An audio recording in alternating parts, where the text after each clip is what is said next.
ఆకలి రాజ్యం web series review. ఈ సిరీస్ 3 ఎపిసోడ్స్తో ఆహాలో స్ట్రీమ్ అవుతుంది. యాక్చువల్లీ ఈ సిరీస్లో స్టోరీ గైస్ 1980లో వచ్చిన ఆకలి రాజ్యం మూవీని బేస్ అయి తీసుకున్నారంట. ఒక్కొక్క episode run time 30 to 40 minutes మధ్యలో ఉంటుంది. సరే ఇంకా ఈ సిరీస్ ఎలా ఉందిరా అంటే సిరీస్ స్టార్ట్ చేయడమే కొంచెం బాగా స్టార్ట్ చేస్తారు. మనీ అనేసి, అప్పులు అనేసి, జాబ్ అనేసి, కష్టాలు అనేసి కొంచెం డిఫరెంట్ గా స్టార్ట్ చేస్తారు. కొంచెం బాగానే అనిపించింది.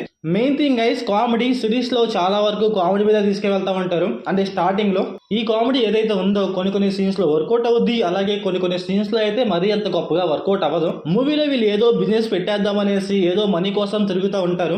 అక్కడ గైస్ కామెడీ అయితే కొంచెం బాగుంటది. నాకైతే కొంచెం పర్లేదురా, ఓకే అనిపించింది. మూవీలో ముగ్గురు ఉంటారు గైస్, 2 అబ్బాయిలు 1 అమ్మాయి. వాళ్ళ యాక్టింగ్ గైస్ చాలా అంటే చాలా బాగుంది. కామెడీ వేజ్ గా కావచ్చు, అలాగే ఎమోషనల్ వేజ్ గా కావచ్చు, కొంచెం డిఫరెంట్ గా కొంచెం బాగా అనిపించింది నాకు. సరే ఇంకా ఈ మూవీలో స్టోరీ ఏమన్నా కొంచెం డిఫరెంట్ స్టోరీ అంటే మరీ అంత డిఫరెంట్ స్టోరీ కాదు గైస్, రెగ్యులర్ స్టోరీయే. మనం అయితే చాలా అంటే చాలా మూవీస్ లో చూసే ఉంటాం. ఆకలి రాజ్యం మూవీ అని చెప్పా కదా 1918, చాలా వరకు దాని మూవీ స్టోరీ అనుకోండి. బట్ రైటింగ్ కొంచెం డిఫరెంట్ గా, అలాగే స్క్రీన్ ప్లే కొంచెం డిఫరెంట్ గా ఉంటది అంతే. బట్ ఆ మూవీని వీళ్ళు మ్యాచ్ చేశారంటే మ్యాచ్ చేయలేకపోయారని చెప్తాను నేను. ఇంకా ఈ మూవీ ఫ్యామిలీ వాచబుల్ అంటే yes guys watchable. Adult scenes అయితే ఏముండవు. కాకపోతే ఏంటంటే కామెడీగా కొన్ని సీన్స్ ఉంటాయి అనమాట. అంటే బీర్ తాగటాలు అవి కొన్ని ఉంటాయి అనమాట. అవి అయితే లైట్ గా డిస్టర్బ్ చేస్తాయి అనుకుంటే ఇంకా మీ ఇష్టం గైస్, చూస్తారా చూడరా అనేసి. ఇంకా ఈ సిరీస్ లో లాస్ట్ ఎపిసోడ్ లో మామ ఓన్లీ ఎమోషన్ అంటూ తీసుకువెళ్తా ఉంటారు. వ్యవసాయం అనేసి, బిజినెస్ అనేసి కొంచెం డిఫరెంట్ గా తీసుకువెళ్తా ఉంటారు. అదైతే గైస్ నాకైతే కొంచెం పర్లేదు, ఓకే అనిపించింది. అక్కడ స్టోరీ టెల్లింగ్ కావచ్చు, స్క్రీన్ ప్లే కావచ్చు, కొంచెం డిఫరెంట్ గా ఉంటాయి. ఓన్లీ ఏంటంటే ఫ్రెండ్స్ అనేసి, డబ్బు అనేసి, వ్యవసాయం అనేసి, బిజినెస్ అనేసి ఈ 4 కలిపేసి ఏదో ఎమోషన్ ట్రై చేస్తూ ఉంటాడు అనమాట. ఆ ఎమోషన్ కొంచెం పర్లేదు, ఓకే అనిపించింది. మనకి మరీ అంతగా బీభత్సంగా హార్ట్కి తగలిపోయినా సరే కొంచెం ఎంగేజింగ్ గా, కొంచెం డిఫరెంట్ గా అనిపిస్తూ ఉంది స్టోరీ అక్కడ.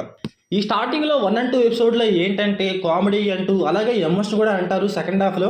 అదైతే మరీ అంత గొప్పగా వర్కౌట్ అవ్వదు, ఎందుకంటే అక్కడే స్టార్ట్ చేస్తారు ఇది మొత్తం అనమాట. అందువల్ల అయితే మనకైతే మరీ అంత గొప్పగా అనిపించదు, కాకపోతే ఎంగేజింగ్ గానే ఉంటది. బట్ ఏంటంటే కొన్ని సీన్స్ అయితే మనకైతే లిటిల్ బిట్ ఆఫ్ లాగ్ అనిపిస్తాయి. ఎందుకురా ఇంత లాగ్ చేస్తున్నావు అనిపిస్తుంది సెకండ్ ఎపిసోడ్ లో. కాకపోతే అది మరీ అంత ఎక్కువ ఉండవు అనమాట, సీన్స్ కొంచెం తక్కువే ఉంటాయి. ఇంకా మూవీలో ఒక అమ్మాయి అంటే చెప్పా కదా, తన క్యారెక్టర్ గైస్ కొంచెం బాగుంది. తన క్యారెక్టర్ సెకండ్ హాఫ్ అయితే కొంచెం డిఫరెంట్ లెవెల్లో తీసుకెళ్ళి ఏదో చేస్తారనమాట. అదైతే కొంచెం బాగా అనిపించింది నాకు. అంటే ఏంటంటే లవ్ అని వచ్చేసి డబ్బు ఇది మొత్తం కలిపేసి, అంటే లవ్ అనేసి మొత్తం ఏదో చేసేస్తూ ఉంటారనమాట. నేను చెప్పకూడదు కానీ మీకు అర్థమవుద్ది సడన్ టైంలో చూస్తుంటే మీరే. దాన్ని అయితే కొంచెం డిఫరెంట్ గా తీసుకువెళ్తా ఉంటారు. అదైతే కొంచెం పర్లేదు, ఓకే అనిపించింది. కాకపోతే ఏంటంటే ఫ్రెండ్స్ మధ్యలోకి ఇది ఎందుకు వచ్చిందిరా అనేసి ఒకటి ఉంటుంది మనకి. అది కూడా లిటిల్ బిట్ ఆఫ్ డిస్టర్బ్ చేస్తుంది. అంటే కొంతమందికి అయితే చిరాకు రావచ్చు. ఇంకా ఈ ఫస్ట్ ఎపిసోడ్లో ఏంటంటే కామెడీ అనేసి, డబ్బు అనేసి, జాబ్ అనేసి వీళ్ళ లైఫ్ చుట్టూ తిరుగుతూ ఉంటుంది అనమాట. ఇదైతే నార్మల్గా ఉంటుంది, మరీ ఎంత గొప్పగా ఉంటుంది అనమాట. ఏదో 2 సీన్స్లో కొంచెం కామెడీ వర్కౌట్ అవుతుంది అంతే.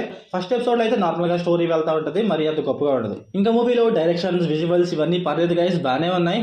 సో ఓవరాల్గా మూవీ ఎలా ఉందిరా అంటే మీరు బాగా ఖాళీగా ఉన్నామనుకుంటే ఒకసారి ట్రై చేయండి గైస్, మీకైతే నచ్చొచ్చు.